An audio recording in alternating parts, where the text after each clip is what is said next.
మనం ప్రజెంట్ జగద్గిరి గుట్టలో ఉన్నాం. సాయి ఈశ్వర అంతిమ యాత్ర మొదలైంది. ఇక్కడ టైగర్ ఆర్ కృష్ణన్న, బీసీ సంఘం ఆర్ కృష్ణన్న, రాజ్యసభ ఎంపీ ఆర్ కృష్ణన్న ఉన్నారు. ఒకసారి మాట్లాడే ప్రయత్నం చేద్దాం. ఎట్లా చూస్తా ఉన్నారు ఈ ఈ చావులను ఎట్లా చూస్తున్నారు ఒకసారి మాట్లాడే ప్రయత్నం చేద్దాం. అన్న ఎట్లా చూస్తున్నారన్న బీసీ బిడ్డలు? స్థానిక సంస్థల్లో కాంగ్రెస్ ప్రభుత్వము 42% రిజర్వేషన్లు వెళ్తానే హామీ ఇచ్చింది, కానీ ఇవ్వలేకపోయింది. దాంతో సాయి ఈశ్వరాచారి తీవ్ర మనస్తాపం చెంది మాకు అన్యాయం జరిగిందని చెప్పి పెద్ద ఎత్తున 4-5 రోజులు తీవ్ర ఆవేదన చెందాడు. అమలు చేసేటప్పుడు 42, 22 కాదు 17కు అడుగున అనేక అవకతవకలకు పడితే బీసీ కమిషన్ కూడా అన్యాయం జరుగుతుందని చెప్పి ప్రకటించింది. దీంతో ఆందోళన చెంది పెట్రోల్ పోసుకొని ఆత్మహత్య చేసుకున్నాడు. ఆయన మరణం వృధా పోదు, బీసీలకు మరింత ఊపొస్తుంది.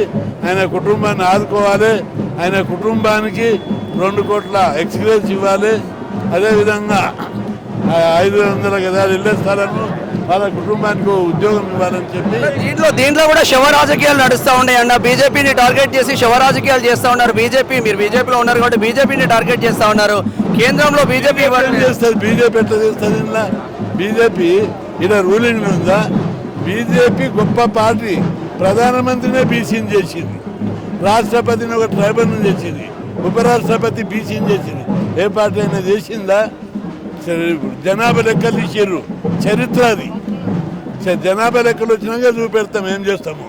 అన్ని రంగాల్లో బీసీలకు జనాభా ప్రకారం వాటా. ఎలా ముందుకెళ్తున్నారన్న దీన్ని ఉద్యమాన్ని, ఆయన అమరత్వాన్ని, వీర మరణాన్ని మరింత తీసుకొని ముందుకు ఉద్యమాన్ని మరింత ముందుకు తీసుకెళ్తాం. Thank you.